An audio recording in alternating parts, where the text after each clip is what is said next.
আপনারা এখন দেখছেন সনাতন মিডিয়া। ভাগবতের এই শ্লোক বললেন, সপ্ত জন্ম কুষ্ঠী সদ্য দুঃখ ভাগী চ সর্বদা। 7 জন্মকাল পর্যন্ত কুষ্ঠরোগী হতে হবে এবং দুঃখের ভাগী হতে হবে। বলে কোন পাপ করলে? সংক্রামে গ্রহণে চৈব ন স্নায়াত। যদি কোনো মানুষ গ্রহণের পরে স্নান না করে তাহলে তাকে পরে 7 জন্ম পর্যন্ত কুষ্ঠরোগী হতে হবে এবং পরে 7 জন্ম পর্যন্ত কুষ্ঠরোগী হতে হবে এবং সঙ্গে সঙ্গে 7 জন্ম তার দুঃখ সঙ্গী হবে, দুঃখের ভাগী হবে। আমরা অনেকেই মনে করি গ্রহণ অশুভ, কিন্তু গ্রহণটা অশুভ নয়। গ্রহণের সময় বেশি বেশি হরিনাম করতে হয়, জপ করতে হয়, নাম কীর্তন আদি শাস্ত্র গ্রন্থ পাঠ করতে হয়, তাহলে অধিক পুণ্য অধিক কৃপা লাভ করা যায়। এই বছরে আমাদের আরেকটি গ্রহণ রয়েছে, এই 2026 সালের মার্চ মাসের 3 তারিখ আর বাংলার 18ই ফাল্গুন। এই দিনকে আমাদের চন্দ্রগ্রহণ রয়েছে। এই চন্দ্রগ্রহণটি অত্যন্ত কৃপালু, কারণ এই যে 18ই ফাল্গুন মার্চের 3, 2026 এই দিনকে হলো গৌর পূর্ণিমা। কলিযুগে এর নাম গৌর পূর্ণিমা, আর দাপর যুগে এর নাম দোল, আর ত্রেতা যুগে এর নাম ফাগুয়া, আর সত্য যুগে এর নাম হোলি। 4 যুগের উৎসব এটি। কয় যুগের?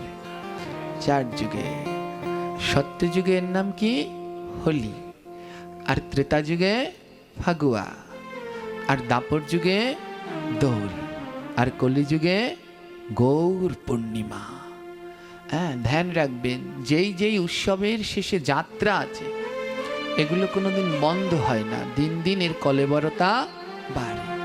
যেমন রাসযাত্রা, রথযাত্রা, দোল যাত্রা। তদ্রূপ এই মার্চের 3 তারিখ 18ই ফাল্গুন হলো আমাদের দোলযাত্রা। দোলযাত্রা মানে বলতে আমরা কি বুঝি? বিভিন্ন প্রকার রং আনতে হবে, আর সেই রং নিয়ে একজনের গায়ে আরেকজনে মাখাতে হবে, লাফালাফি করতে হবে। এসব মোটেই দোলযাত্রা নয়, এগুলো অপরাধ। হ্যাঁ, এটা রঙের উৎসব, রং খেলো, কিন্তু আমরা যেগুলো দেখি এগুলো বেভিচার। মায়েরা রং খেলছে, গায়ে একটা বস্ত্র নেই, মাথায় কাপড় নেই, কি সমস্ত অবস্থা। ডিজে গান ছেড়ে রং দিয়ে ভাইয়েরা লাফাচ্ছে, সঙ্গে সঙ্গে তার ভিতরে আমাদের বোনেরাও লাফাচ্ছে। আবার কত প্রকার নেশা করছে, কোনো জায়গায় মদ খাচ্ছে। আপনাদেরই পাশের কোনো একটা এলাকায় খুব বড় করে দোল উৎসব হয়, রং খেলা হয়।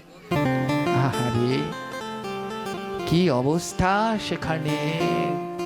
হ্যাঁ, আমাদের বোনেদের কোনো শিষ্টাচার সেখানে আর দেখা যায় না। মাথায় কাপড় তো দূরের কথা, বুকে ওড়নাটা পর্যন্ত তাদের থাকে না। কুরুচি পোশাক পরে সব একসাথে লাফাচ্ছে, এর নাম দোল নয়। এই 4 যুগের উৎসব গৌর পূর্ণিমাটা হলো বিশেষ মহিমান্বিত। এই 4 উৎসবের মধ্যে শ্রেষ্ঠ হলো গৌর পূর্ণিমা, কারণ এই দিনকেই, এই পূর্ণিমার দিনকেই মহাপ্রভু ধরাধামে আবির্ভূত হন। তাই রং খেলুন, রঙের উৎসব কেন রং খেলবেন না? কালকে দোলযাত্রা আরম্ভ হয়ে গেছে অনেক আগে, অনেক আগে বৃন্দাবনে দোলযাত্রা শুরু হয়ে গেছে, রং খেলা শুরু হয়ে গেছে। নবদ্বীপে চলছে পরিক্রমা, রং খেলা চলছে। আমরাও খেলবো কালকে। হ্যাঁ, সবাই রং নিয়ে আসবে, তো চিন্তা নাই। কিন্তু কোনো অস্বাভাবিক কুরুচিপূর্ণ পরিবেশে নয়, এগুলো শোভা পায় না। হ্যাঁ, তাই খুব সচেতন হবেন। তো এই 4 যুগের উৎসবের মধ্যে সর্বশ্রেষ্ঠ হলো কলি যুগে। এই পূর্ণিমাকে কলি যুগে বলা হয় গৌর পূর্ণিমা, কারণ এই গৌর পূর্ণিমার দিন আমার চৈতন্য মহাপ্রভু ধরাধামে অবতীর্ণ হন। এইবার মহাপ্রভুর 541তম শুভ আবির্ভাব তিথি। কোনো মতে 40তম বলে, কিন্তু আমাদের ব্রজের মত অনুসারে 541তম শুভ আবির্ভাব তিথি। মহাপ্রভু এই ধরাধামে অবতীর্ণ হন। গ্রন্থ বললেন এদিন উপবাস থাকতে হয় মা, এদিন অবশ্যম্ভাবীভাবে নির্জলা উপবাস থাকতে হয়। শাস্ত্র গ্রন্থ সিদ্ধান্ত দিলেন 1000 একাদশী করলে যেই পুণ্য লাভ করা যায়, একটা জন্মাষ্টমীর উপোস করলে সেই পুণ্য লাভ করা যায়। খুব মন দিয়ে শুনবেন। কয়টা একাদশী করলে? 1000 একাদশী করলে যে ফল হয়, একটা জন্মাষ্টমীর ব্রত করলে সেই ফল লাভ করা যায়। অনেকে মনে মনে বলছে এই তো বুদ্ধি একখান পাইছি, আর কেডা করবে একাদশী, বছরে একটা জন্মাষ্টমী করব 1000টা হয়ে যাবে। এরকম যদি কেউ মনে মনে ভেবে থাকেন তাহলে সেগুলো কিন্তু বালি। হ্যাঁ, সমস্ত পাপের ক্ষমা হবে, কিন্তু একাদশী ব্রত যে না করবে তার কোনো ক্ষমা হবে না। সব পাপের ক্ষমা পাবেন, কিন্তু একাদশী না করলে সেই পাপের কোনোদিন ক্ষমা হবে না। তাই একাদশী কোনোভাবেই বন্ধ করা যাবে না। 1000 একাদশী ব্রত করলে যে পুণ্য হয়, একটা জন্মাষ্টমী করলে সেই পুণ্য লাভ করা যায়। এমনি 1000 জন্মাষ্টমী করলে যেই পুণ্য হয়, একটা রাধা অষ্টমী করলে সেই পুণ্য লাভ করা যায়, সেই ফল লাভ করা যায়। চিন্তা করতে পারছেন? তাহলে কত লক্ষ একাদশীর ফল লাভ করা যায় একটা রাধা অষ্টমীতে। হ্যাঁ, 1000 একাদশী করলে যা হয়, একটা জন্মাষ্টমী করলে তা পাওয়া যায়। এই রকম 1000 জন্মাষ্টমী করলে যা পাওয়া যায়, একটা রাধা অষ্টমী করলে তা পাওয়া যায়। এত পুণ্যের রাধা অষ্টমী। দুঃখ কি জানেন? কিছু জন আছে রাধা অষ্টমী করে অর্ধবেলা উপবাস। রাধা রানী জানেন এই কোন গ্রন্থ থেকে তারা করে বেড়াচ্ছেন। অর্ধবেলা কোনো উপবাসই হয় না। মহাপ্রভু চৈতন্য ভাগবতে বললেন যে ব্রতের পারণ নাই সেই ব্রতের দরকার আছে না। অনেক ব্রত, ওই শীতলা উপবাস, কত কি উপবাস করে, কিন্তু ওগুলো শাস্ত্রীয় না। পারণের সময়সীমা দেয়নি। রাধা অষ্টমী করলেও পূর্ণ উপবাস করতে হয়। অর্ধবেলা বলতে কোনো উপবাসই হয় না। হ্যাঁ, কারা করতে পারে? ছোট বাচ্চা, শিশু, অনেকে অনেক বয়স্ক, রোগ ব্যাধি আক্রান্ত, তারা যদি না পারে, ওই অর্ধবেলা করে দুপুরে অভিষেক করিয়ে তারা গ্রহণ করতে পারে। কিন্তু সুস্থ সবল মানুষ তারাও যদি বলে অর্ধবেলা উপবাস, তাহলে সেটা কি মেনে নেওয়া যায়? হ্যাঁ, একটু তো কষ্ট করো। তাই রাধা অষ্টমী যেন কেউ অর্ধবেলায় করবেন না, পূর্ণ উপবাস করবেন। এবং দেখবেন ব্রত তালিকায় পরের দিন পারণের টাইম দেয়া আছে, ওই টাইমের ভিতরেই পারণ করবেন। এমন তাহলে কি হলো? 1000 একাদশী করলে যা ফল হয়, একটা জন্মাষ্টমী করলে সেই ফল পাওয়া যায়। এমনি 1000 জন্মাষ্টমী করলে যেই ফল হয়, একটা রাধা অষ্টমী করলে সেই ফল পাওয়া যায়। এমন 1000 রাধা অষ্টমী করলে যেই ফল হয়, একটা গৌর পূর্ণিমার উপবাস করলে সেই পুণ্য পাওয়া যায়। তাই আসছে মার্চের 3 তারিখে সবাই উপবাস থাকবেন। এদিন যেন কেউ ব্রত ভঙ্গ করবেন না। আমার মহাপ্রভুর আবির্ভাব তিথি। হ্যাঁ, অনেকজনে অনেকটা বলার অনুরোধ করেছেন, কিন্তু এটুকু একটু আগে বলি, না হলে দেরি হয়ে যাবে পৌঁছাতে সবার কান পর্যন্ত। হ্যাঁ, আদ্যকার সমাজে আমাদের এই জীবনযাত্রায়, এই প্রচারে একটি বিশেষ ভূমিকা পালন করছে ইউটিউব চ্যানেলগুলো। যারা যারা আসতে পারছে না, এই চ্যানেলগুলোর মাধ্যমে ভগবানের এই কথাগুলো তাদের ঘরে ঘরে পৌঁছে যাচ্ছে। এখানে অনেকগুলো চ্যানেল আছে, সকলার চরণে আমি আমার ভক্তিপূর্ণ দণ্ডবত প্রণাম জানাই। আপনারা আমার থেকেও বড় প্রচারক। আপনারা এই হরি কথাগুলো, বিভিন্ন মহাত্মাদের হরি কথাগুলো সকলের ঘরে ঘরে পৌঁছে দিচ্ছেন। তাই এই কথাটাও যেন খুব তাড়াতাড়ি পৌঁছে যায়। মার্চের 3, 2026 সবার উপবাস থাকা চাই চাই চাই চাই চাই চাই, কারণ এদিন আমার মহাপ্রভুর আবির্ভাব তিথি। বললেন এতবার চাই চাই বললেন, বলে এই দিনটা আর পাবে না, কারণ আমার মহাপ্রভু যে পূর্ণিমার দিন আবির্ভূত হয়েছিলেন সেই পূর্ণিমার দিনটায় চন্দ্রগ্রহণ ছিল, আর এবছরের পূর্ণিমাটায়ও চন্দ্রগ্রহণ আছে। এমনটা আর পাবে? এ জন্মে আর পাবে? জোরে বলো, পাবে কি? আর হতেও পারে, নাও হতে পারে। মহাপ্রভু এই 541 বছর আগে ধরাধামে অবতীর্ণ হলেন এই পূর্ণিমার দিনে, সেদিন চন্দ্রগ্রহণ ছিল।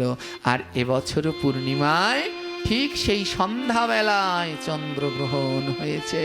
হ্যাঁ, তাই এমনটা কিন্তু আর পাবেন না। তাই সবাই এদিনকে উপবাস করবেন। মহাপ্রভু যেদিন ধরাধামে অবতীর্ণ হলেন একসাথে 3টি গ্রহণ লেগেছিল। কয়টি গ্রহণ? 3টি গ্রহণ। ধ্যান দিন, এই উপবাস থেকে কি করবেন? সবার উচিত সন্ধ্যা পর্যন্ত নির্জলা উপবাস থাকা।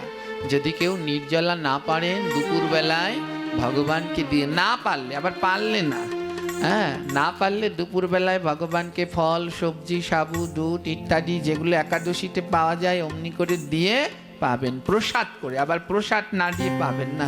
অনেকে একাদশী করে তরকারি ফল করে নিজেরা পেয়ে নিচ্ছে, কিন্তু গোবিন্দকে দিচ্ছেন না, তাহলে কিন্তু কাজ হবে না। ভগবানকে দিয়ে নিতে হবে।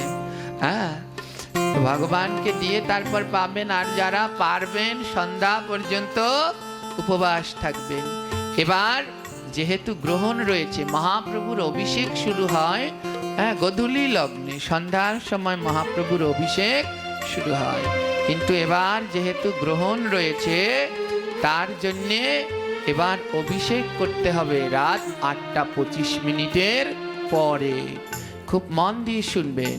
চন্দ্রগ্রহণ শুরু হবে 3 মার্চ দুপুর 2:23 আরম্ভ হবে। গ্রহণ স্পর্শ করবে 3:50 একেবারে মোক্ষ গ্রহণ হবে 5:33 এবং গ্রহণ ছেড়ে যাবে 8:23 থেকে 25 মধ্যে। তাই যখন গ্রহণ ছেড়ে যাবে তারপরে সবাইকেই স্নান করতে হয়।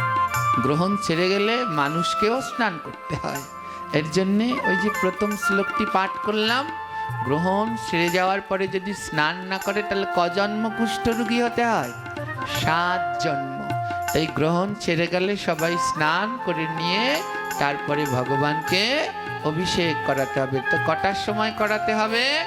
8:25 পরে। মন দিয়ে শুনবেন। হ্যাঁ, আর এমনি সময় আগের বছরগুলোতে অভিষেক হয় মহাপ্রভুর একেবারে সন্ধ্যায়, কিন্তু এবার গ্রহণ রয়েছে বলে 8:25 পরে অভিষেক করাতে হবে। কি কি দিয়ে অভিষেক করাবেন? দুধ, দধি, ঘি, মধু, এই পঞ্চামৃত, শর্করা, এটা তো লাগবে। আর এর সাথে সাথে যে যত ফলের রস দিতে পারেন এগুলো দিয়ে অভিষেক করবেন। এখানে আরও একটা কথা বলি, গ্রহণের ভিতরে কিন্তু ভগবানের সেবা অর্চনা বন্ধ রাখতে হয়। আমাদের শাস্ত্র গ্রন্থ সিদ্ধান্ত দিলেন চন্দ্রগ্রহণ এবং সূর্যগ্রহণ।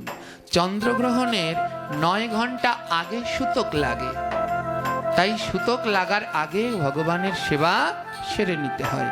এবং সূর্যগ্রহণের 12 ঘন্টা আগে সূতক লাগে, তাই সূর্যগ্রহণের 12 ঘন্টা আগে সেবা অর্চনা সেরে নিতে হয়।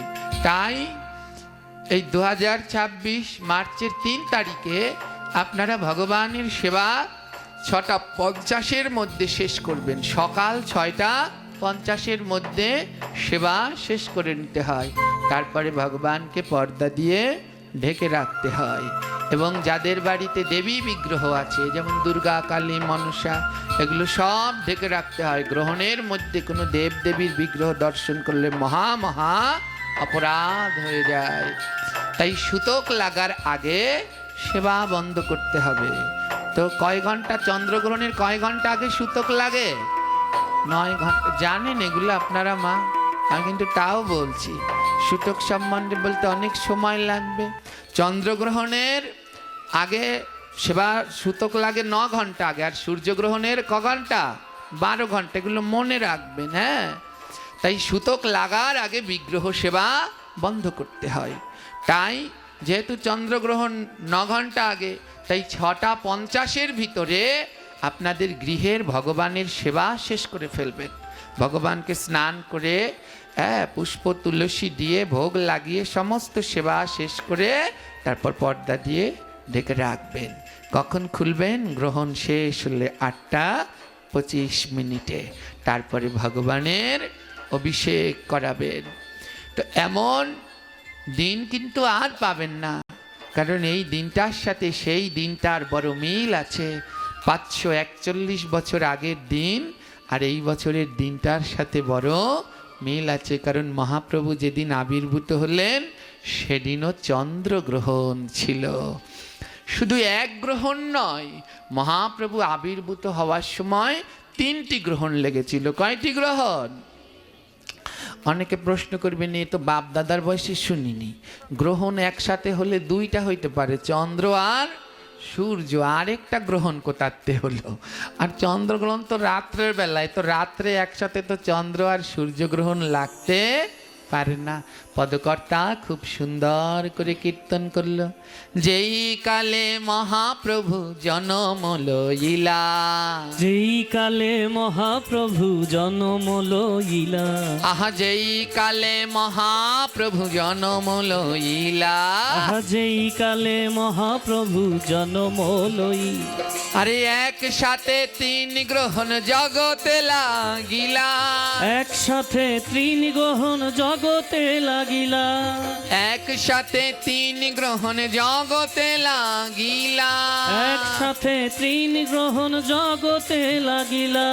একসাথে 3 গ্রহণ লেগেছে। বলে কি কি গ্রহণ? বলে কি কি গ্রহণ জানো? আকাশেতে চন্দ্রগ্রহণ মহাপ্রভুর জন্মগ্রহণ, আকাশেতে চন্দ্রগ্রহণ মহাপ্রভুর জন্মগ্রহণ, হাহা আকাশেতে চন্দ্রগ্রহণ মহাপ্রভুর জন্মগ্রহণ, আকাশেতে চন্দ্রগ্রহণ মহাপ্রভুর জন্মগ্রহণ। গ্রহণ লেগেছে লেগেছে, আহা লেগেছে লেগেছে, গ্রহণ লেগেছে লেগেছে, আহা লেগেছে লেগেছে, ওই আকাশেতে চন্দ্রগ্রহণ লেগেছে লেগেছে, ওই আকাশেতে চন্দ্রগ্রহণ লেগেছে লেগেছে। আমার মহাপ্রভুর জন্মগ্রহণ হয়েছে হয়েছে, আমার মহাপ্রভুর জন্মগ্রহণ হয়েছে হয়েছে। তোমরা উলু ধ্বনি দাও রে, উলু ধ্বনি দাও হে, জয় ধ্বনি দাও রে, জয় ধ্বনি দাও হে, আমার ঘন ঘন ঘন ঘন শঙ্খ ধ্বনি দাও রে, ঘন ঘন ঘন ঘন শঙ্খ ধ্বনি দাও হে। জন্মগ্রহণ হলো রে, জন্মগ্রহণ হলো রে, আমার মহাপ্রভুর দেখো আজি জন্মগ্রহণ হলো রে, আমার মহাপ্রভুর দেখো আজি জন্মগ্রহণ হলো রে। কটা গ্রহণ হলো? আকাশে চন্দ্রগ্রহণ আর শচীর আঙ্গিনায় মহাপ্রভুর জন্মগ্রহণ। আমা মহাপ্রভু এই গ্রহণের সময় কেন জন্ম নিলেন, আবির্ভূত হলেন? কারণ জানেন, এই নবদ্বীপে না তান্ত্রিকরা বেশি বাস করত। এক সময় নবদ্বীপে বাস করতে বেশি তান্ত্রিকরা, আর তান্ত্রিকরা মোটেই হরিনাম করতে চাইত না। তো চন্দ্রগ্রহণের সময় কোনো কেউ মুখ বন্ধ করে রাখতে নেই। গ্রহণের সময় অধিক হরিনাম জপ করতে হয়। ধ্যান দিয়ে শুনবেন, যখন গ্রহণ লেগে যাবে তখন বেশ কিছু জিনিস নিষেধ। কি কি নিষেধ? খাবার গ্রহণ করার নিষেধ, রান্না করার নিষেধ, হ্যাঁ তেল মালিশ করার নিষেধ। কেউ যদি না পারেন গ্রহণের সময় জল খাওয়াও নিষেধ, মলমূত্র ত্যাগ করা নিষেধ, চুল দাড়ি কাটা নিষেধ, চুল আশ্রানো নিষেধ, দাঁত বেরাস করার নিষেধ, পরনিন্দা পরচর্চা করার নিষেধ, গ্রহণের সময় ঘুমানোর নিষেধ, মৈথুনাদি করা নিষেধ, এই গ্রহণের সময় অধিক হরিনাম জপ করতে হয়। মহাপ্রভু চন্দ্রগ্রহণের সময় আবির্ভূত হলেন কেন? বলে আমার প্রভু আসবে আর নবদ্বীপে হরিনাম হবে না, তা কি হতে পারে? বলে এরা তো এমনি হরিনাম করে না, ওই গ্রহণের দিন হরিনাম করে। কারণ নবদ্বীপে যারা বাস করতেন এরা সব আদিকাল থেকেই পণ্ডিত ছিল, ওনারা জানতেন গ্রহণের সময় হরিনাম করতে হয়। তাই গ্রহণ লেগেছে, মহাপ্রভু জন্মগ্রহণ করলেন। এবার সবাই মিলে দলে দলে গঙ্গায় যাচ্ছেন স্নান করতে, দলে দলে স্নান করতে যাচ্ছে।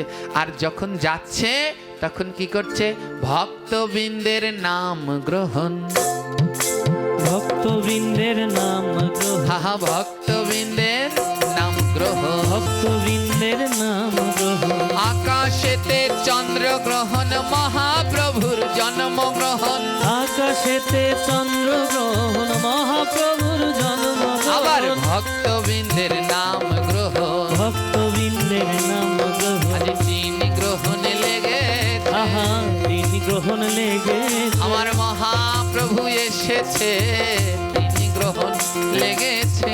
মহাপ্রভু এসেছে, তিনি গ্রহণ লেগেছে। গ্রহণ তিনটা বুঝতে পেরেছেন আপনারা? মহাপ্রভুর জন্মগ্রহণ, আকাশে চন্দ্রগ্রহণ, আর ভক্তবৃন্দের নাম গ্রহণ। এবারও ঠিক তেমন একটা সময়, তাই এমন গ্রহণ আর পাবেন, এমন গ্রহণ আর এ জন্মে নাও পেতে পারি। তাই অবশ্যম্ভাবী ভাবে মহাপ্রভুর এই আবির্ভাবের দিন সবাই উপবাস থাকবেন। আমার থাকবেন তো? কে কে থাকবেন হাত তুলুন, কথা দিন আমায়। বা বা বা বা বা, অল্প কয়েকজন আর হাত ওঠেনি, আর যে কয়জন ওঠেনি সে কয়জন আমার ইয়ং ভাইয়েরা। ও ভাই, একদিন উপবাস করলে মরে যাবা? খেতে তো পারবে। ওই পঞ্চশস্যটা বাদ দিয়ে দুধ, ফল, সবজি, সাবু এগুলো নাও, কোনো অসুবিধা নেই। শুধু 5টা জিনিস গ্রহণ করো না, পঞ্চশস্য গ্রহণ করো না। এই 5টা জিনিস যদি একদিন না খাও, ভাত, রুটি, তেল, ডাল, একদিন যদি না খান মরে যাবেন। মায়েরা মরে যাবে কি? অল্প কয়েকজনে হাত উঠায়নি, হ্যাঁ মরে যাবা না। হ্যাঁ জানো, আমি তো 12 মাসই কোনো সময় ভাত, রুটি এসব কিছু খাই না। হ্যাঁ 12 মাসই খাই না। আমি সবজি সিদ্ধ করে, ফল তাও কোনো বিদেশি ফল খাই না, দেশি ফল আর সবজি সিদ্ধ করে পাই। আর এখন তো সেসবও বাদ দিয়ে দিয়েছি, এখন শুধু একবার কোনো রকমে সিদ্ধ আর ওটস, এই উপরেই আমার জীবন চলে, আর কিছুই খাই না। মরে যাই? মরবেন না, গোবিন্দের উপরে বিশ্বাস রাখতে হবে। রাখে হরি তোমারে কে। সবাই বলে এমন না খেয়ে থাকলে মরে যাবে।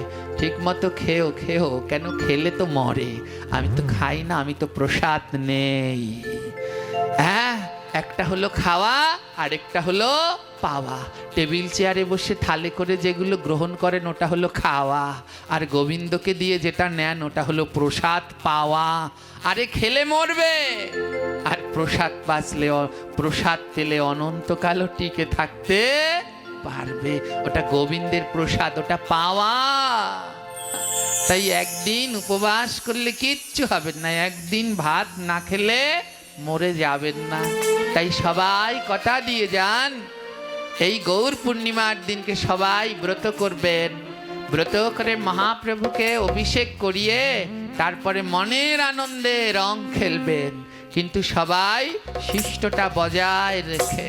হ্যাঁ বজায় রেখে, যেন এমন কেউ কিছু বলতে সাহস না পায় আমাদের ধর্ম নিয়ে। এটা আবার ধর্ম হলো? এমন করে অশ্লীলতা করছে, এটা ধর্ম হলো? এমন যেন কেউ বলতে না পারে।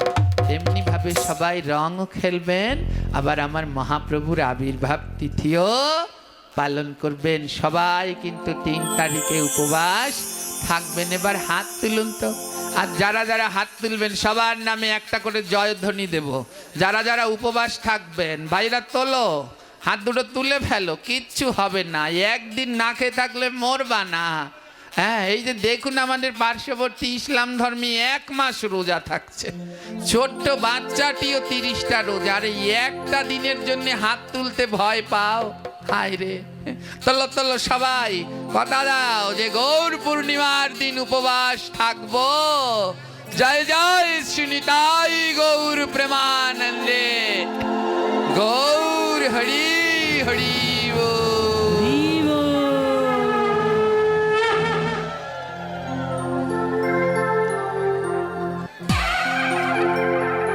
আসুন এবার আমরা শ্রবণ করি 4 যুগে এর 4টি নাম। সত্য যুগে এর নাম হলো হোলি। সত্য যুগের নাম কি? হোলি। আমার সত্য যুগে একটা ভক্ত আছে, অসুর। প্রশ্ন করবেন, অসুররা আবার ভক্ত হয়? হয়, হয় গো। এ জগতে জন্ম দিয়ে কিছু আসে যায় না। যদি ডাকার মতো করে ডাকতে পারেন, যেই কুলে জন্মাবেন সেই কুলেই গোবিন্দের ভক্ত হওয়া যায়। বলে যেমন সর্পকুলে জন্মিলা অনন্ত নাম, আমার গোবিন্দের শয়ন সজ্জা নয় কোনো ফুলের পরা। সত্য অনন্ত নাগ গোবিন্দ যে নাকটার উপরে নারায়ণ একটা সাপের উপরে শুয়ে থাকেন, দেখেছেন? সোনার খাটে ঘুমায় নারায়ণ, ঘুমায় ফুলের পরাগে ঘুমায়, একটা সাপের উপরে ঘুমাচ্ছে। ওই সাপটার নাম হলো অনন্ত নাগ। আছো অনন্ত শয্যায় যোগ নিদ্রায়। হ্যাঁ, সেই অনন্ত নাগ একটা সাপ হয়ে জন্মেছিলেন। সাপ হয়ে জন্মেছে, কিন্তু তাতে কি গোবিন্দের চেতনা আছে? এ জগতে মানুষ হয়ে জন্মেলে কি লাভ আছে যদি ভগবানের চেতনা না থাকে? যেই কুলে জন্মাও যেন চেতনা থাকে। আর চেতনা না থাকলে মানুষ হলেও কোনো লাভ নাই। মানুষ হলাম, এত দুর্লভ জন্ম পেলাম, গোবিন্দের প্রসাদ পাচ্ছি না, লাভ নাই এ জন্মের। যে জন্মে গোবিন্দের প্রসাদ পাওয়া যায় না, ঠাকুর মহাশয় বললেন, প্রভু বৈষ্ণব দুয়ারে করিও কুকুর, এটো দিয়া তরাইবে বৈষ্ণব ঠাকুর। বৈষ্ণব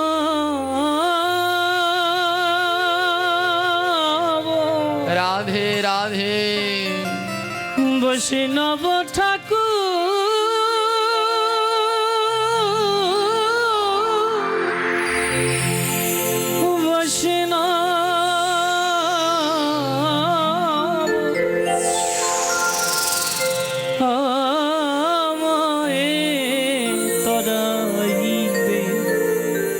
বৈষ্ণব ঠাকুর।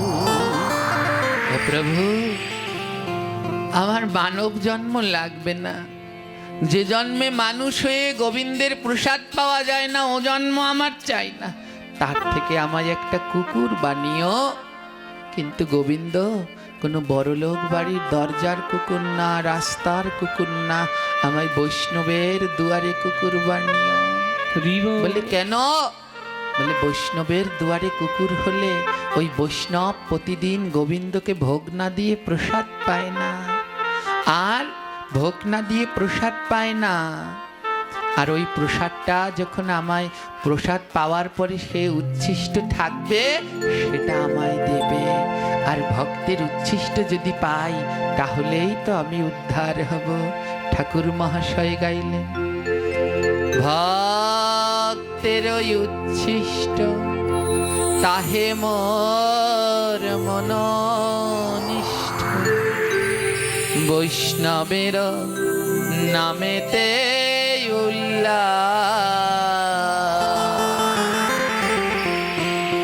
আমার মনোনিষ্ঠ হলো কৃষ্ণ ভক্তের উচ্ছিষ্ট, আর আমার উল্লাস, আমার আনন্দ হলো বৈষ্ণবের নাম।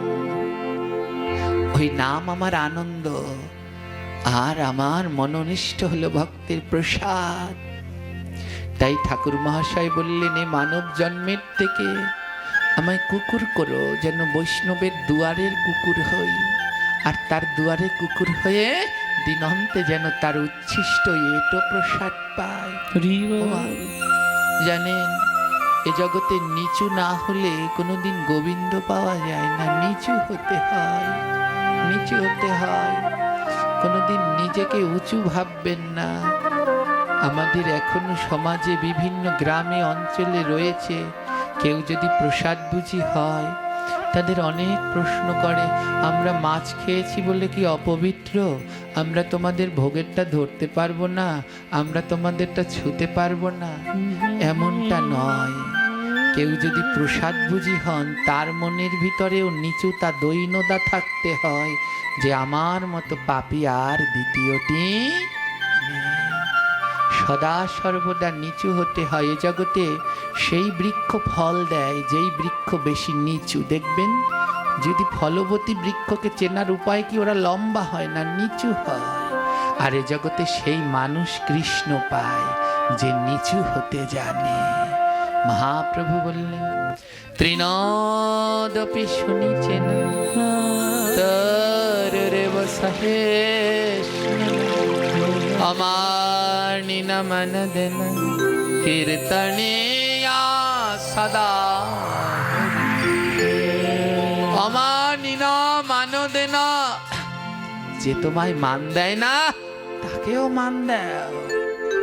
কাউকে অবহেলা করো না, আর কারো দোষ দেখতে যেও না। কারো দোষ দেখতে গেলে ওখানেই তোমার ভজন শেষ হয়ে যাবে। সব সময় নিজেকে ভাবতে হবে, আমি অপরাধী, আমার থেকে পাপী আর জগতে কেউ নেই।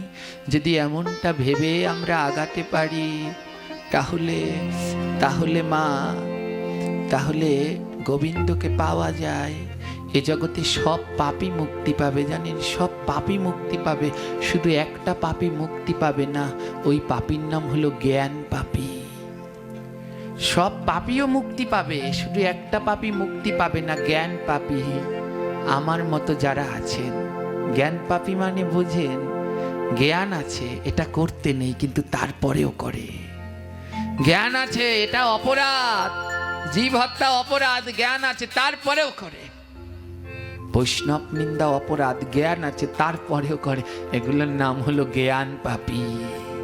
বলে সব পাপীরা মুক্তি পেলেও জ্ঞান পাপীরা কোনোদিন মুক্তি পাবে না। যখন সর্পকুলে জন্মগ্রহণ করলো অনন্তনাগ, ভগবানকে ডাকছেন। 60,000 বছর ধরে গোবিন্দকে দুটি নয়নের জলে ডাকছে। 60,000 বছর পরে যখন ভগবান এসেছে, ভগবান এসে বলছে, বলো নাগ তুমি কি চাও? অনন্তনাগ বলছে, প্রভু তোমার এই দর্শন পেয়েছি, আর এ জীবনে কি চাওয়ার আছে? ও প্রভু, তোমার দর্শন পেয়েছি, এর থেকে আর আমি কিছু চাই না। ভগবান বলছে, তাও চাও? অনন্তনাগ বলছে, ভগবান আমি বড় কাঙাল, আমি সর্পকুলে জন্মেছি তো আমি বড় কাঙাল। তুমি এসেছো, কিন্তু তোমায় বসতে দেওয়ার মতো একটা আসন নেই আমার কাছে। আমি এত কাঙাল, তোমাকে বসতে দেওয়ার মতো একটা আসন নেই। অনন্তনাগ কি করলেন জানেন? নিজের দেহটাকে গোল করে বিড়া পাকিয়ে দিলেন। বলে, প্রভু তোমায় তো কত কষ্ট করে এসেছো, সেই গোলক থেকে কত কষ্ট করে আমার কাছে এই পাতালে এসেছো প্রভু। আমার মতো অধমকে দর্শন দেওয়ার জন্যে আসবার কালে তোমার কত কষ্ট হয়েছে।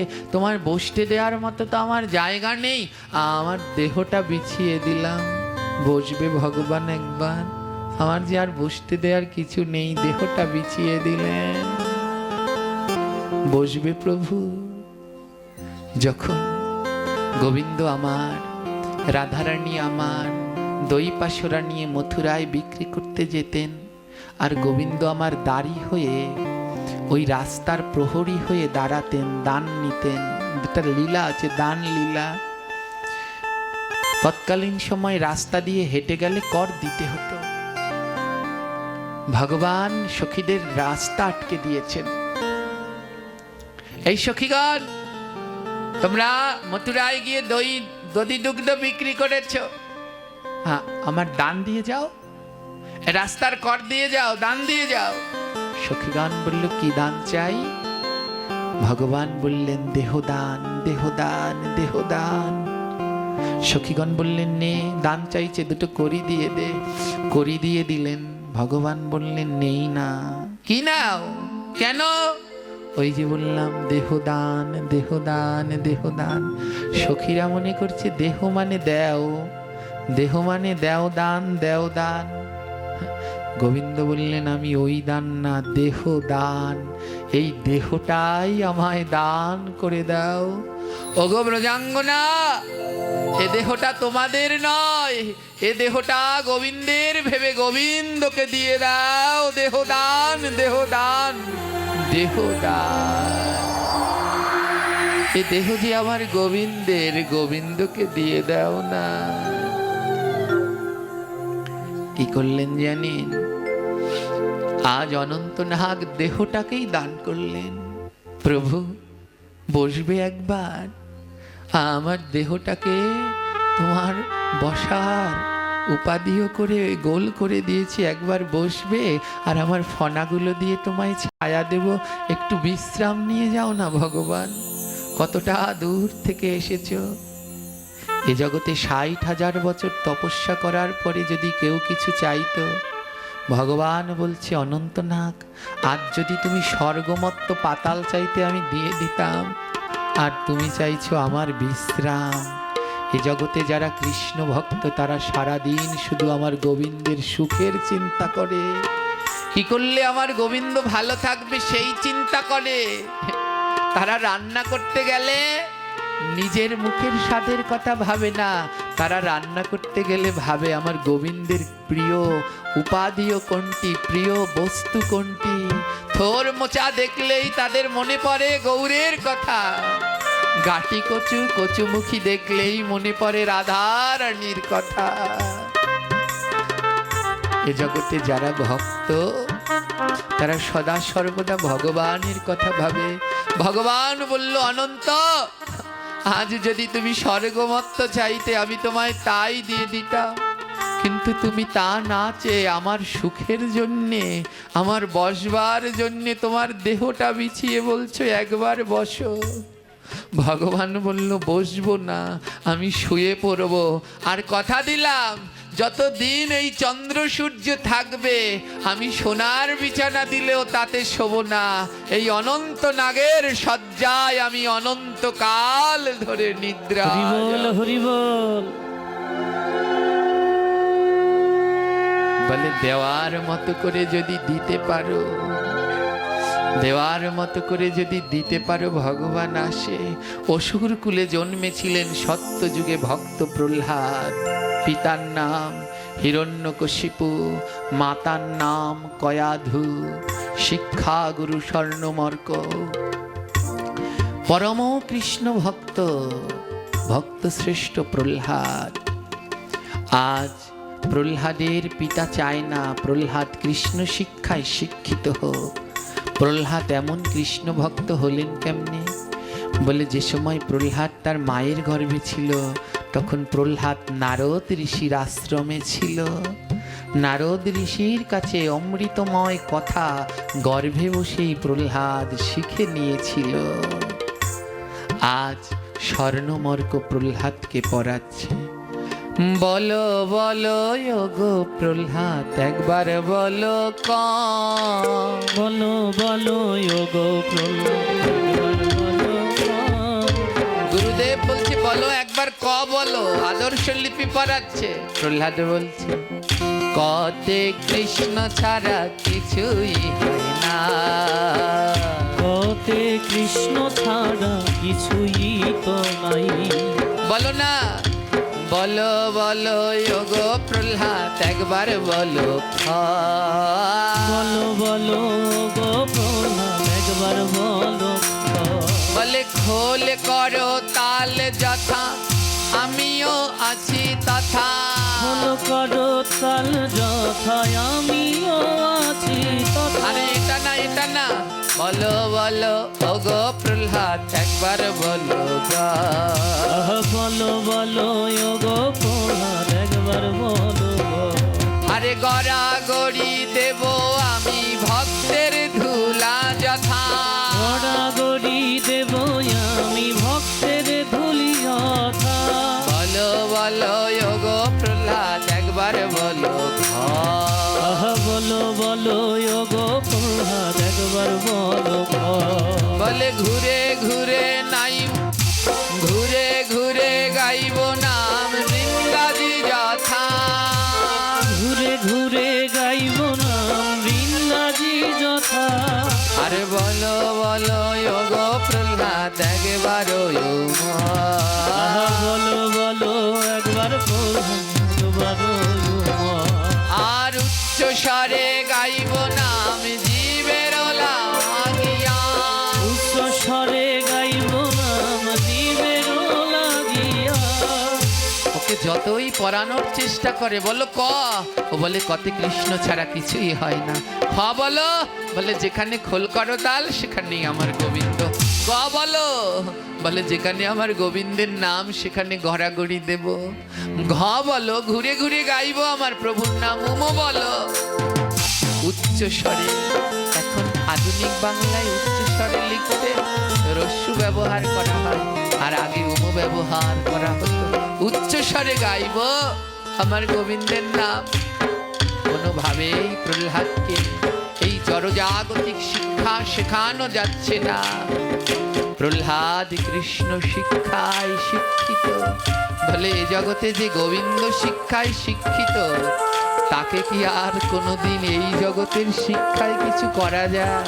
হ্যাঁ, সেদিনকে শুনলাম আমাদের বাংলাদেশের গর্ব, হ্যাঁ, শ্রী শ্রী অষ্টোত্তর শত গোপীনাথ দাস ব্রহ্মচারী বাবা আজ সারা বাংলা কাঁপাচ্ছেন তার অমিয় বাণী দিয়ে। শিক্ষাগত যোগ্যতা তার কতটুকু জানেন? এই জড়জাগতীয় শিক্ষাগত যোগ্যতা আমি শুনেছি ক্লাস 5 পর্যন্ত নাকি বাবা, সেইটা বলেছিল 5, হ্যাঁ 2 পর্যন্ত। ওরে সর্বনাশ, চিন্তা করুন, ক্লাস 2 পর্যন্ত এই জড়জাগতিক শিক্ষা শিখেছেন, 2 পর্যন্ত। আর অহর্নিশি মুখে তার সেই শ্লোক, ভাগবতের শ্লোক, শাস্ত্রের শ্লোক। অর্থাৎ এরা আগে থেকেই কৃষ্ণ শিক্ষায় শিক্ষা গ্রহণ করে পৃথিবীতে এসেছে। এদের আর এই শিক্ষার দরকার নাই। এরা তো আগের জন্মেই আমার গোবিন্দ শিক্ষা দিয়ে পাঠিয়েছে। কৃষ্ণ নাম ছাড়া কিছু বোঝে না। অহর্নিশি প্রহ্লাদ কৃষ্ণ নাম করে। হরে কৃষ্ণ হরে কৃষ্ণ কৃষ্ণ কৃষ্ণ হরে হরে, হরে রাম হরে রাম রাম হরে হরে। হরে কৃষ্ণ হরে কৃষ্ণ, সবাই মিলে বদন ভরে কৃষ্ণ হরে হরি বল হরি বল। হরে রাম হরে রাম রাম রাম হরে হরে, হরে কৃষ্ণ হরে কৃষ্ণ কৃষ্ণ কৃষ্ণ হরে হরে, হরে রাম হরে রাম রাম রাম হরে হরে। হরে কৃষ্ণ হরে কৃষ্ণ কৃষ্ণ এমন মানব জন্ম আর পাবে না, গাও বদন ভরে গাও। হরে রাম রাম রাম হরে হরে। প্রহ্লাদের বন্ধুরা ডেকে বলছে, কৃষ্ণ সারাদিন এমন করে নাম গাস কেন রে? এই নামের মধ্যে কি আছে? প্রহ্লাদ বলে নামের মধ্যে নামই আছে, বীজের মধ্যে গাছ আছে, যায় না তারে দেখা। আর কৃষ্ণ নামের মধ্যে কৃষ্ণ আছে, যায় না তারে দেখা। নাম করো, এই নামের মধ্যেই আমার কৃষ্ণ আছে।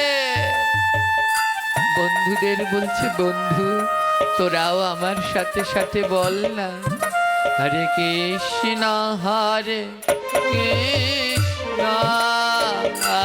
কৃষ্ণ কৃষ্ণ হরে হরে, হরে রাম রাম রাম হরে হরে।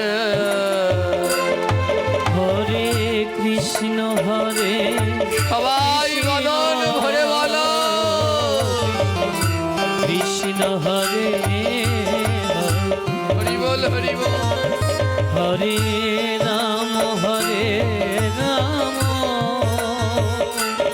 রাম রাম হরে হরে। বন্ধুরা বলছে, এই প্রহ্লাদ এ নাম করলে কি হয়?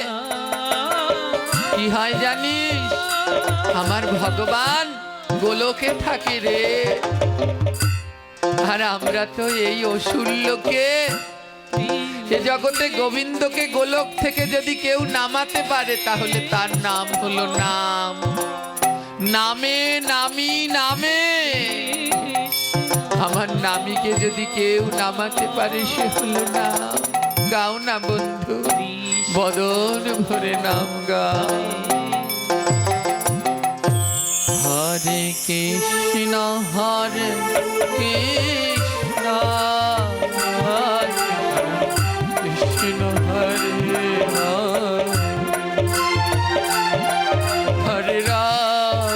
হরে রাম রাম হরে হরে। হরে কৃষ্ণ কৃষ্ণ কৃষ্ণ হরে হরে। রাধে হরে রাম রাম রাম হরে হরে। এই প্রহ্লাদ নাম করলে কৃষ্ণ দেখতে পায়? হ্যাঁ পাই তো, মাঝে মাঝে আসে, কিন্তু জানিস থাকে না। মাঝে মাঝে এসে ওই ভুবন মোহন রূপে দেখা দিয়ে আবার চলে যায়। বন্ধুরা সখারা বলে, প্রহ্লাদ তুই তো কৃষ্ণ নাম করলে কৃষ্ণের দেখা পাস, কিন্তু আমরা নাম করি কিন্তু তাও তো আমাদের কাছে আসে না রে। ও প্রহ্লাদ তোর কাছে আসে কিন্তু আমাদের কাছে আসে না রে। কেন আসে না প্রহ্লাদ?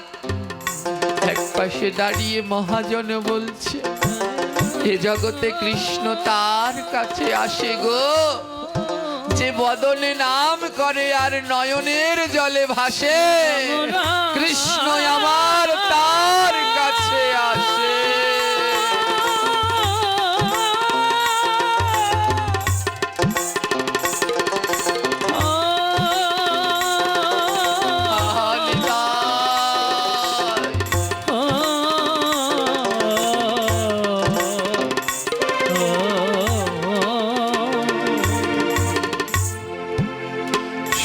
সবার কাছে আসে না রে, যে নাম করে আর নয়নের জলে ভাসে। কৃষ্ণ আমার তার কাছে আসে। সখারা বলে, প্রহ্লাদ তুই যখন কৃষ্ণ নাম করিস তোর নয়নে জল, কিন্তু আমরা কৃষ্ণ নাম করলে তো নয়নে জল ঝরে না রে। বল না ভক্ত, কি করলে কৃষ্ণ নামে নয়নে জল ঝরে?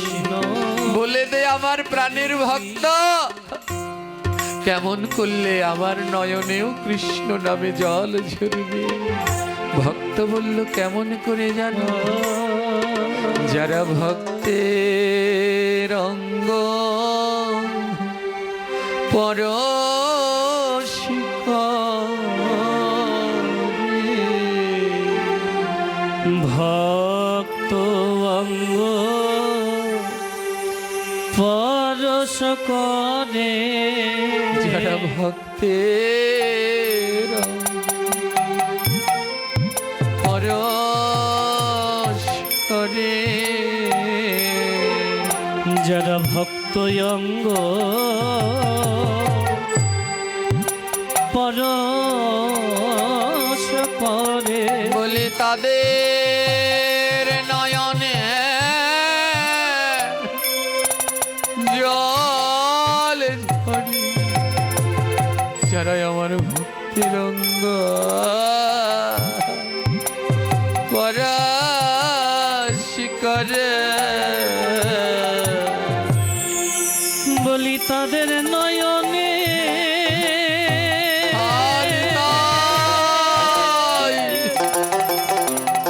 তাদের নয়নে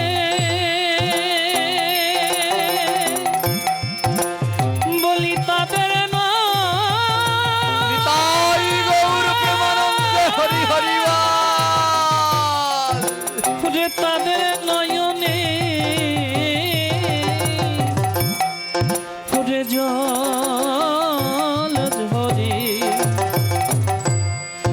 এই জগতে যারা ভক্ত অঙ্গ করে পরশ করে, তোরা আইনাই আমার বুকে আই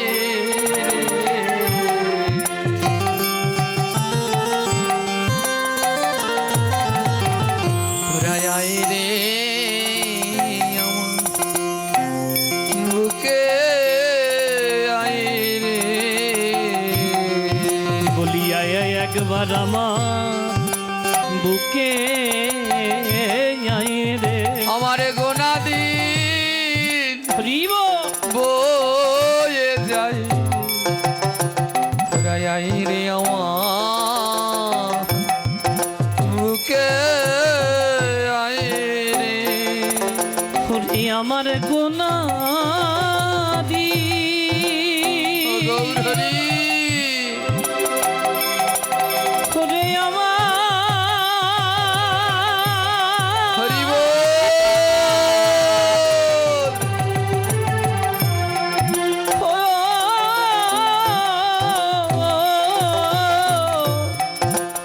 মন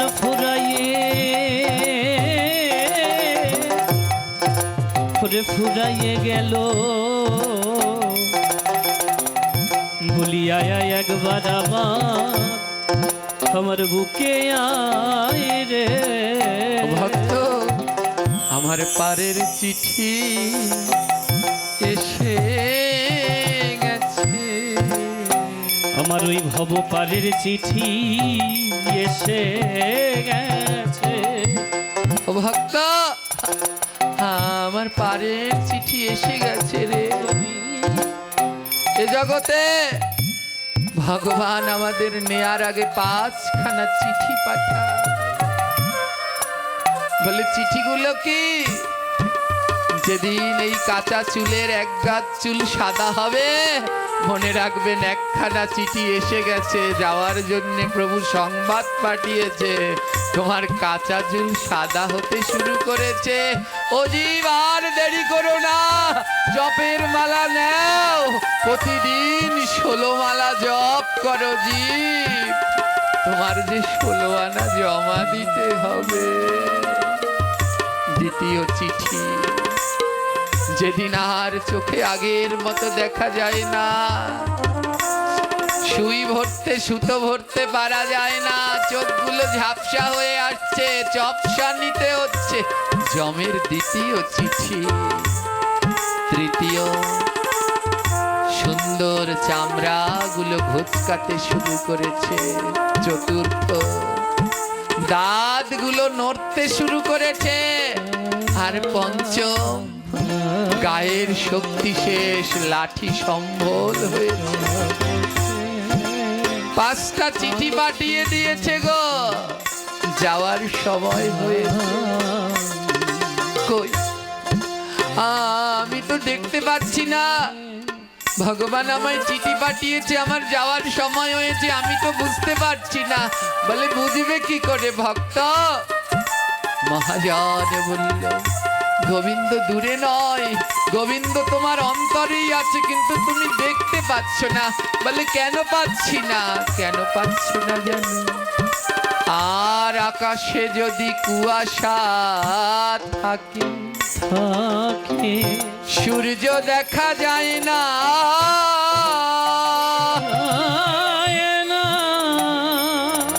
আর মনে যদি কুয়াশা থাকে, তো কৃষ্ণ দেখা যায় না।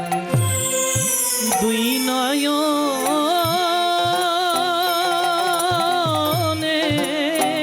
হরি বল হরি বল। এই দুই নয়নে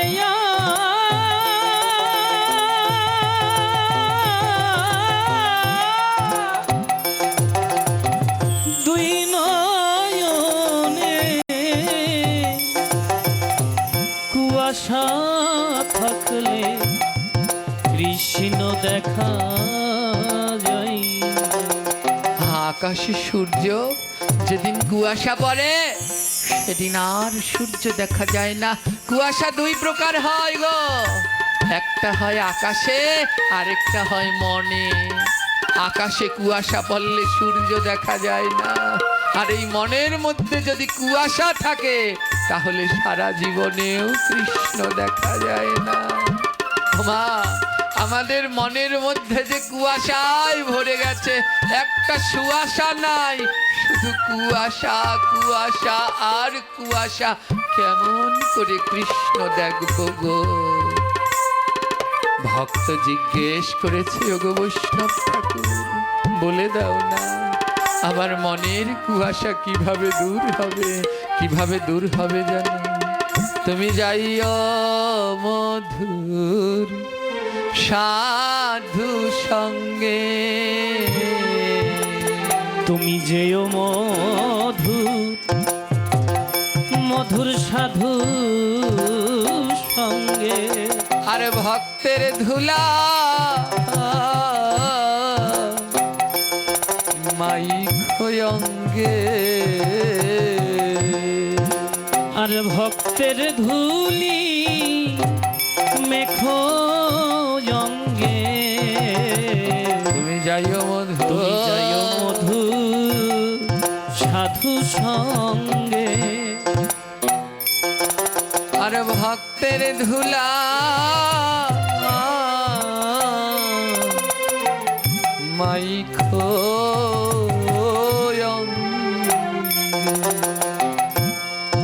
ভক্তের ধুলা মাইখো অঙ্গে। তোমার কুয়াশা সব দূর হবে। ওমন কুয়াশা সব দূর হবে। বলি যেদিন ভক্তের পরশ করবে, তোমার কুয়াশা সব দূর হবে। ওরে যেদিন ভক্তে ওই পরশ লাগবে, হরি বল হরি বল। কুয়াশা সব দূর হবে। যাবে, যাও শুদ্ধ ভক্তের কাছে যাও, শুদ্ধ সাধু সঙ্গ করো। ওই ভক্ত সঙ্গ করতে করতে একদিন তোমার মনের কুয়াশাগুলো যাবে। বুঝ মনরে যে প্রসাদ পায় তার কাছে যাও, দেখবে একদিন তোমার মনে প্রসাদ বুঝি হওয়ার বাসনা বুঝ জাগবে। মনরে আর যে মদ খায় তার কাছে যদি নিত্য যাও, দেখবে একদিন তোমার মনে মদ খাওয়ার চেতনা জাগবে। তাই শুদ্ধ সঙ্গ করো, কুয়াশা হবে, কুয়াশা যাবে। প্রহ্লাদ কৃষ্ণ ভক্ত হচ্ছে বলে কৃষ্ণ ভক্তের গুণ কি? নিজে ভক্ত হয় আর আশেপাশে যারা আছে তাদেরও ভক্ত বানায়। হিরণ্যকশিপু দেখলেন প্রহ্লাদ সবাইকে কৃষ্ণ ভক্ত বানাচ্ছে। হিরণ্যকশিপু বলে, এমন যদি হয় তাহলে তো এই অসুর রাজত্ব থাকবে না, একটা ব্যবস্থা নিতে হয়। বলে কি ব্যবস্থা? এমন ছেলের মৃত্যুদণ্ড দেয়া হবে। মন্ত্রীকে ডেকে বলছে, মন্ত্রী ওর কেমন মৃত্যু দিতে হবে? বলে এমন মৃত্যু দাও যেন ওর মৃত্যু দেখে সবাই ভয় পায়, কেউ যেন আর কৃষ্ণ নাম না করে। বলে বেশ, একটা উপায় বলো। বলে তিন চারটা বাঘকে খেঁচার মধ্যে আটকে রাখো আর 1 সপ্তাহ ধরে খেতে দেবে না। তারপরে প্রহ্লাদকে এক ঘরের মধ্যে রেখে ওই ক্ষুধার্ত বাঘদের ছেড়ে দেবে, ওকে ছিঁড়ে ছিঁড়ে খাবে। আর এত যন্ত্রণার মৃত্যু দেখলে আর এই রাজ্যে কেউ কৃষ্ণ নাম করবে না। 5টা বাঘকে খাঁচার মধ্যে বন্দি করে রাখলো। প্রহ্লাদ যে ঘরে বসে কৃষ্ণ নাম করে, দরজা খুলে সেই ঘরের মধ্যে বাঘদের ছেড়ে দিল। ক্ষুধার্ত বাকরা প্রহ্লাদের উপরে ঝাঁপিয়ে পড়ল। প্রহ্লাদ 2টি হাত জোর করে বলছে, খাইও খাইও বাঘ তোমরা, খাইও গোয়া মারে। খায়ো খায়ো ওরে বাঘ তোমরা, খায়ো গো আমারে। আরে খাওয়ার আগে কৃষ্ণ নাম বলো না বদন ভরে। খাওয়ার আগে কৃষ্ণ নাম বলো না বদনে। ও বাঘ, আমাকে খাবে খাও না, কোনো আপত্তি নাই, কিন্তু বাঘ এমন জন্ম যদি আর না পাও, তোমরা আমায় খাওয়ার আগে একটু কৃষ্ণ নাম করো। বাঘ একটু কৃষ্ণ নাম করো, কৃষ্ণ নাম করতে করতে তোমরা আমায় খাও। ও বাঘ, তোমরা যদি কৃষ্ণ নাম করতে করতে আমায় খাও না, আমি ওই নাম শুনতে শুনতে আমার প্রাণ পাখি যাবে গো। খায়ো খায়ো ওরে খায়ো রে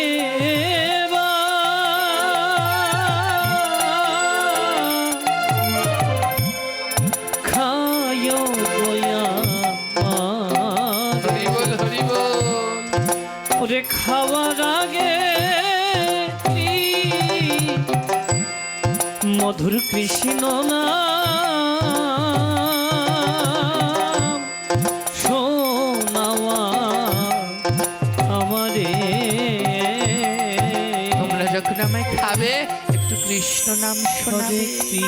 মা, বনের হিংস্র বাঘ ভক্ত সঙ্গ কাকে বলে?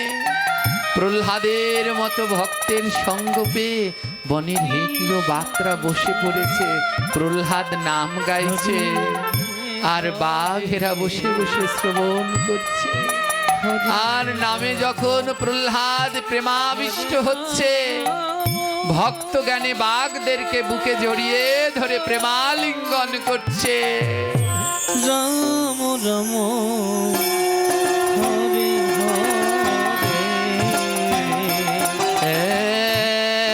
হরে কৃষ্ণ হরে কৃষ্ণ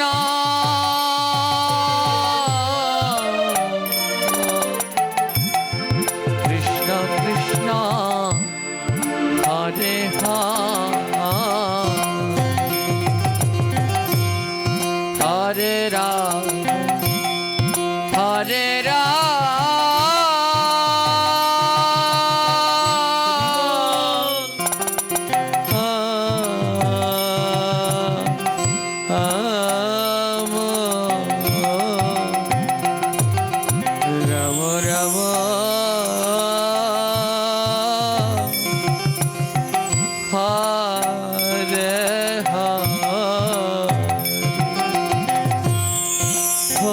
কৃষ্ণ গৌর হরি হরে কৃষ্ণ আহা আহা, মধুর। কৃষ্ণ কৃষ্ণ হরে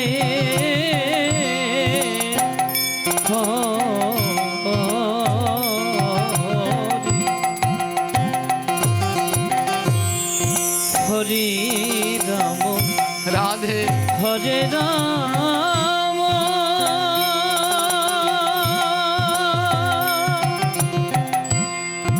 ও রাম রাম হরে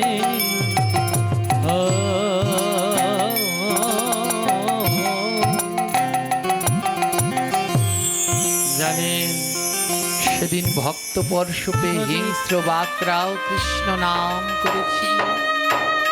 যখন ওই মন্ত্রী প্রহরীগণ দরজা খুললেন, দেখে বনের হিংস্র বাঘ ধুলায় গড়াগড়ি দিয়ে কৃষ্ণ নামে কাজ নেয়। বাঘ খেলেন না, হাতি নিয়ে আসো, উন্মত্ত হাতি, হাতির পায়ের তলায় ছেড়ে দাও। যেই না উন্মত্ত হাতি আনা হলো, আর প্রহ্লাদ হাতির মাহুদ বলছে এই প্রহ্লাদকে পদদলিত করে ফিসে দাও। ওই হাতি ভক্ত দেখে চিনতে পেরেছে। হাতি বলছে না না, এর অঙ্গে আমার পদ দেয়া যাবে না, এর পদধূলা আমার অঙ্গে মাখতে হবে। উন্মত্ত হাতি প্রহ্লাদের অঙ্গ ধুলা নিয়ে অঙ্গে মাখছে। পাথরে বেঁধে জলে ফেলাও, পাথরের স্বভাব ডোবা। মা, আমরা সবাই এক একটা পাথর, পাথরের স্বভাব ডোবা। বলে এ জগতে যদি কৃষ্ণ ভক্তের সঙ্গে আমার মতো কোনো পাথর থাকে, তাহলে সে আর ডুববে না, গোবিন্দের নাম প্রেমে ভেসে যাবে গো। গোবিন্দ হে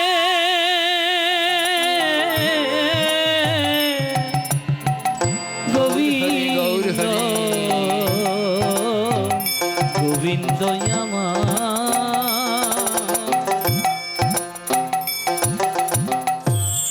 আজ প্রহ্লাদকে যে পাথরের সাথে বেঁধে দিলেন, সেই পাথর কথা বলছে, ভক্তের সাথে থাকলে ভয় নাই, ডুববো না, প্রেমানন্দে ভাসবো,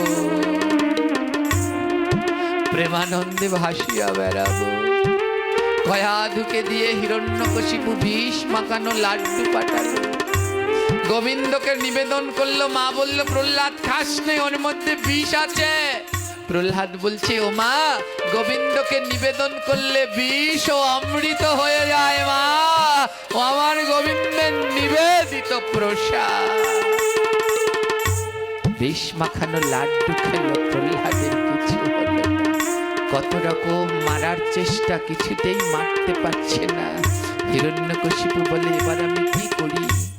হিরণ্যকশিপুরা দুই ভাই, হিরণ্যকশিপু আর হিরণ্যাক্ষ, আর ওদের একটা বড় বোন ছিল দিদি, নাম হলো হোলিকা। হিরণ্যকশিপু বলল যাই দিদির কাছে গিয়ে বুদ্ধি আনি। এই হোলিকা রাক্ষসী প্রহ্লাদের পিসি মা ছিলেন। হোলিকা রাক্ষসী ব্রহ্মার কাছ থেকে বর পেয়েছিলেন, এ জগতে তাকে কোনো অগ্নি স্পর্শ করতে পারবে না। কিন্তু হোলিকা রাক্ষসী যখন যেই রূপ চাইবে সেই রূপ ধরতে পারবে।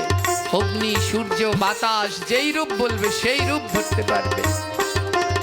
প্রহ্লাদ কে মারবার জন্যে হিরণ্যকশিপু হোলিকার কাছে গেল, দিদি হোলিকা আমায় বুদ্ধি দাও, আমার ছেলে এমন কৃষ্ণ ভক্ত, ওর জন্য আর রাজত্বে অসুর নাই, সব কৃষ্ণ ভক্ত হয়ে গেছে। হোলিকা বলছে চিন্তা করিস না, আমি যাব, আমি যাব, আমার বর আছে, আমাকে কোনো অস্ত্র শস্ত্র দিয়ে মারা যাবে না, আগুনেও পোড়ানো যাবে না, আমি যখন যে রূপ চাইবো সেই রূপ ধরবো। কিন্তু ব্রহ্মা বলেছিল যদি কোনোদিন কোনো কৃষ্ণ ভক্তের ক্ষতি করতে যাও, সেদিনই তোমার মৃত্যু হয়ে যাবে। হোলিকা রাক্ষসী ভুলে গেলেন।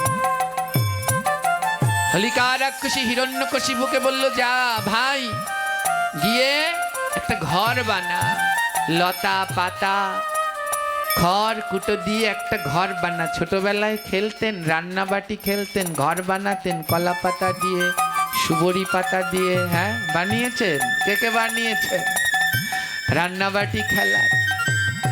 হোলিকা রাক্ষসী বললেন, যা একটা এমনি খেলার ঘর, ন্যাড়ার ঘর বানা, নাড়া দিয়ে একটা ঘর বানা। বলে তাতে কি হবে? বলে আমি ওই ঘরের ভিতরে প্রহ্লাদকে নিয়ে ছলনা করে খেলতে যাব। আর দুটো দরজা রাখবি, যে দরজা দিয়ে ঢুকবো ঢোকার সাথে সাথে আটকে দিবি, আর পিছনের দরজা দিয়ে বেরিয়ে যাব। আর গেলে পরেই ওই ঘরের মধ্যে আগুন দিয়ে দিবি, আর প্রহ্লাদ মরে পুড়ে ওখানেই ছাই হয়ে যাবে। বলে দিদি, দুটো দরজা কেন? বলে বুঝতে পারছিস না, যারা প্রহ্লাদের ভক্ত তারা কি কোনো সময় ঘরে আগুন দিতে দিবে? তার জন্য দুটো দরজা রাখবি, এক দরজা দিয়ে ঢুকবো, আরেক দরজা দিয়ে বেরোবো। তুই কি করবি? যারা ভক্ত তাদেরকে বলবি যেন কৃষ্ণ নাম করে আর জোরে জোরে খোল করতাল বাজায়। প্রহ্লাদ আগুনে পুড়ে মরবে, চিল্লালেও কেউ শুনতে পাবে না। বলে ঠিক আছে, তাই হোক। হোলিকা রাক্ষসী প্রহ্লাদের কাছে গিয়ে বলল, প্রহ্লাদ আমার সাথে খেলতে যাবে? তুমি কে? আমি তোমার পিসি হই। তোমাকে তো ছোটবেলা থেকে আমি দেখিনি, আমি তপস্যা করতে বনে ছিলাম। ও পিসিমা, চলো প্রহ্লাদ, তোমার সাথে তো ছোটবেলায় দেখা হয়নি, চলো আমার সাথে খেলতে চলো। প্রহ্লাদ বলে, পিসিমা আমি কোনো খেলা খেলি না, আমার গোবিন্দ সেবা ছাড়া আর কোনো খেলা ভালো লাগে না, আমার গোবিন্দ সেবা ছাড়া আর কিছু ভালো লাগে না। হোলিকা রাক্ষসী বলে, হ্যাঁ হ্যাঁ, তোমার গোবিন্দকে নিয়ে চলো। আমরা আজ ওই বনের ভিতরে ঘর বানিয়েছি, ন্যাড়া দিয়ে ঘর বানিয়েছি, খড়কুটো দিয়ে ঘর বানিয়েছি।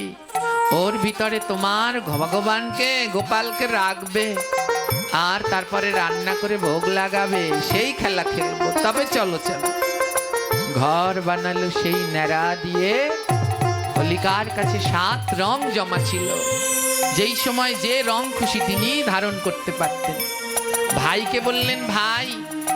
হিরণ্যকশিপুকে বললেন, শোন, এই যে দেখ আমার পায়ে নুপুর আছে, প্রহ্লাদ যখন ওই গোপালের ভগবানের ভোগ লাগাবে আমি পিছনের দরজা দিয়ে যাব, আর তোরা, আমি বাতাসের সাথে মিশে যাব, আমি সব রকমের রং ধরতে পারি। আর যখনই আমি যাব আমার পায়ে ছমছম করে নুপুর বাজে, যেই নুপুরের শব্দ শুনবি আর ঘরের মধ্যে আগুন দিয়ে দিবি, আর তাহলেই প্রহ্লাদ পুড়ে ছাই হয়ে যাবে। যেই কথা সেই কাজ। পিসিকে নিয়ে প্রহ্লাদ সেই ন্যাড়ার ঘরে ঢুকলেন। খড় কুটো, হ্যাঁ, সুবরি গাছের পাতা, কত কি দিয়ে সেই ন্যাড়ার ঘর তৈরি হলো। হ্যাঁ, এবার তার ভিতরে ঢুকলো প্রহ্লাদ, আর হোলিকা রাক্ষসী বসলো। প্রহ্লাদ বলল, পিসি তাহলে এবার আমি গোবিন্দকে ভোগ লাগাই? বললো, হ্যাঁ হ্যাঁ লাগা। প্রহ্লাদ যেই চোখ বন্ধ করে গোবিন্দকে ডাকছে, প্রভু আসো, এই যে তোমার লাড্ডু দিয়েছি খেলার ঘরে, এসে খেয়ে নাও। যেই না ডাকলেন সঙ্গে সঙ্গে ভগবান বিগ্রহ থেকে নিজ স্বরূপে এসে ওখানে বসে পড়লেন। প্রহ্লাদ তো চোখ বন্ধ করে ভগবানকে ডাকছে, এসো প্রভু। আর ভগবান এসে প্রহ্লাদের সেই প্রসাদ, লাড্ডু, মিষ্টান্নাদি গ্রহণ করতে লাগলো। আর হোলিকা ভগবানের ওই দিব্য রূপ দেখে থমকে গেলেন। কোনো কথাও বলতে পারছে না, নড়তেও পারছে না, চড়তেও পারছে না, এক জায়গায় হোলিকা রাক্ষসী বসে রইলেন। ভগবান বলল, প্রহ্লাদ আমার তো খাওয়া হয়ে গেছে, তাহলে এবার চলো আমরা যাই।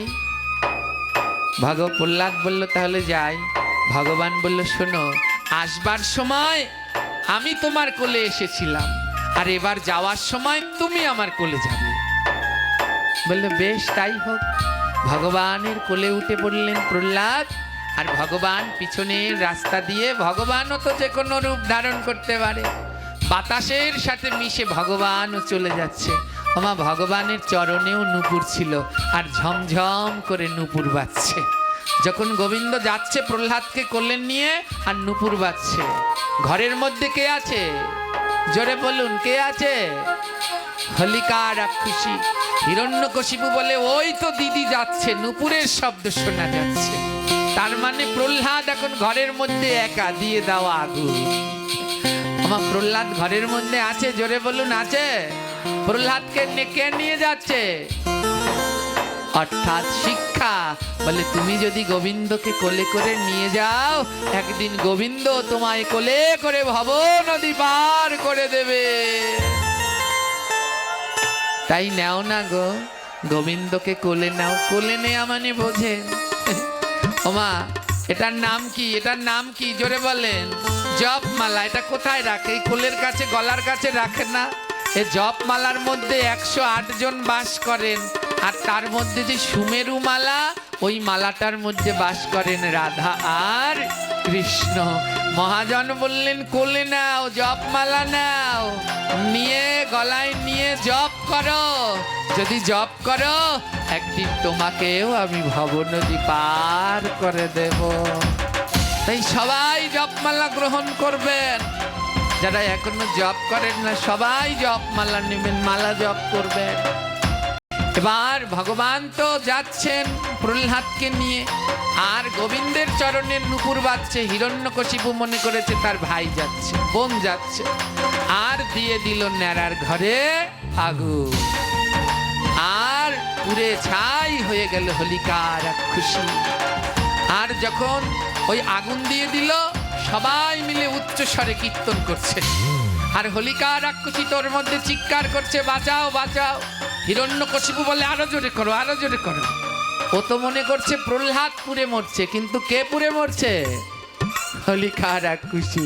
অন্যের জন্য কুয়ো খুললে তার মধ্যে একদিন নিজেরই উঠতে হয়।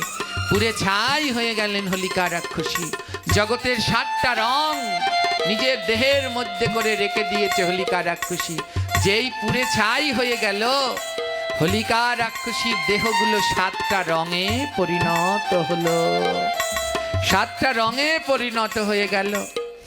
আর যেই পুরে ছাই হয়ে গেল, ভগবান প্রহ্লাদকে কোল থেকে নামিয়ে দিল। যাও প্রহ্লাদ। প্রহ্লাদ কোল থেকে, গোবিন্দের কোল থেকে নেমে পিতাকে প্রণাম করছে। আরে প্রহ্লাদ, তুই এখানে?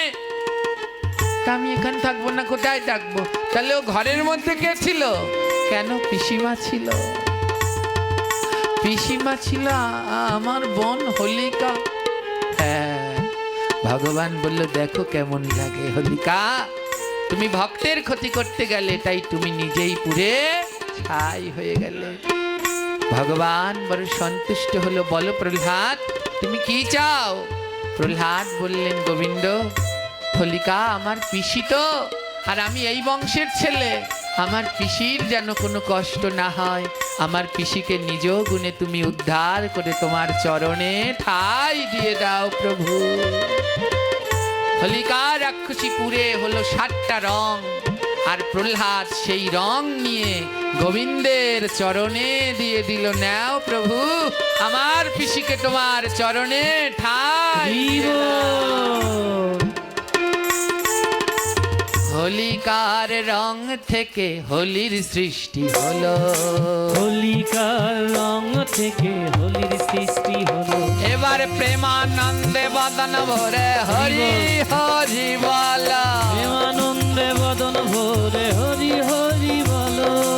আজ থেকে এর নাম ন্যাড়া পোড়া হবে। আজ থেকে এর নাম ন্যাড়া পোড়া হবে। ওই অশুভ শক্তির পরাজয় হবে। আপনারা পোড়ান, ন্যাড়া পোড়ান, দোলের আগে পোড়ান তো? কেউ দোলের আগের দিন পোড়ায়, আর কেউ দোল পূর্ণিমার দিনকে ন্যাড়ার ঘর পোড়ায়। এই সেই ন্যাড়ার ঘর। এই হোলিকা রাক্ষসীকে পোড়ানো হয়, অশুভ শক্তিকে। আর যখন ন্যাড়ার ঘর পোড়ায়, চারপাশে ঘুরে ঘুরে হরিনাম করতে হয় উচ্চ স্বরে। আর ন্যাড়ার ঘর পোড়ানোর পরে সেইখান থেকে রং এনেই ভগবানের চরণে দিতে হয়। কোথায় দিতে হয়? প্রহ্লাদ দিয়েছিল চরণে। সেই হোলিকা রাক্ষসী থেকে সত্য যুগে এই লীলার নাম হলো হোলি। এই গৌর পূর্ণিমার দিনকে, এই যে 3 তারিখে পূর্ণিমা, এই পূর্ণিমার দিনে এই হোলির সৃষ্টি হলো। হোলিকার রং থেকে হোলির সৃষ্টি হলো। হোলিকা রং থেকে হোলির সৃষ্টি হলো। প্রভু বলে আজ থেকে এর নাম হোলি। প্রভু বলে আজ থেকে এর নাম হোলি। হোলির রঙে রাঙাইব হরি হরি বলি।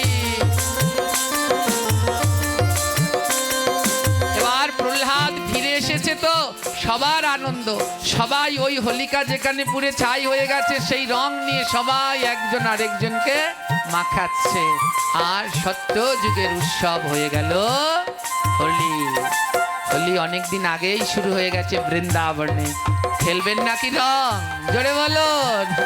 তবে কালকে সবাই রং নিয়ে আসবে। সর্বনাশ, কালকে আমরা সবাই মিলে রং খেলবো। মহাসর্বনাশ। ত্রেতা যুগে এর নাম ফাগুয়া। ত্রেতা যুগে এর নাম কি?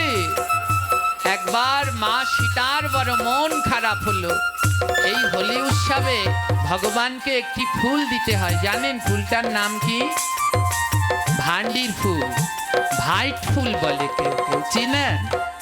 রাস্তার পাশে ফোটে, সাদা রঙের, থোকায় থোকায় ভরে থাকে।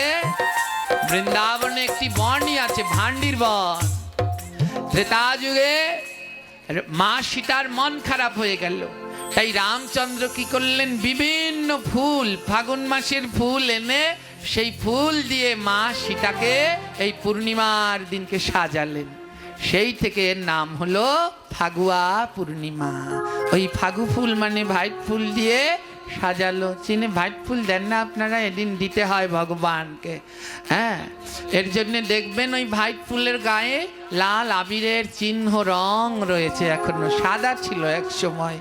হ্যাঁ, এবারে দাপর যুগে, ত্রেতায় এর নাম ফাগুয়া, দাপর যুগে এর নাম হলো দোল। একবার কৃষ্ণের গায়ের রং তো কালো, সবাই মিলে কৃষ্ণকে খেপাতো। মা যশোদার কাছে গিয়ে বলছে, মা আমায় সবাই কালো কালো বলে। মা যশোদা কি করলেন? এই দোল পূর্ণিমায় সেই উৎসব হয়। মা যশোদা বলল, আজ তোকে আর কেউ কালো বলবে না, আজ সবাই সবাইকে রং দিবি। যে ফর্সা তার সাদা চেহারাও দেখা যাবে না, আর যে কালো তার কালো চেহারাও দেখা যাবে না। সবাইকে রং টং দিয়ে কৃষ্ণ থর থর সাজানো সেই দোলের উপরে নিয়ে রাধা কৃষ্ণ দুজনে গিয়ে বসলো। সেই দাপর যুগে হলো দোল। আর কলি যুগে এই পূর্ণিমার দিনে এই জগতে অবতীর্ণ হলো আমার প্রাণের গৌর, তার জন্য এর নাম হলো গৌর পূর্ণিমা। সত্য যুগে হোলি পূর্ণিমা, ত্রেতা যুগে ফাগুয়া পূর্ণিমা, দাপর যুগে দোল পূর্ণিমা, আর গৌর কলি যুগে গৌর পূর্ণিমা। কোন পূর্ণিমাটা শ্রেষ্ঠ? হোলি, ফাগুয়া, দোল, কোনটা শ্রেষ্ঠ? গৌর পূর্ণিমা। কারণ এই গৌর পূর্ণিমায় আমার রাধা কৃষ্ণের মিলিত তনু এই ধরাধাম কলিজীবকে অবতীর্ণ, এই কলির পাপীদের উদ্ধারের জন্য প্রভু আমার অবতীর্ণ হলো। তাই আপনারা সবাই অবশ্যই গৌর পূর্ণিমা পালন করবেন। কালকেও আমাদের আলোচনার বিষয়বস্তু থাকবে গৌর মাহাত্ম্য। কাল আমরা অবশ্যই গৌর কথা শ্রবণ করব। আমার গৌর কত দয়াল, তার মতো দয়ার ঠাকুর ধরাধামে আর নেই। এই নাম যদি তিনি না আনতেন আমরা উদ্ধার হতে পারতাম না। তাই আজকার আর বেশি কথা বলবো না, এখানেই আমি আমার আলোচনার বিশ্রাম নিতে যাচ্ছি।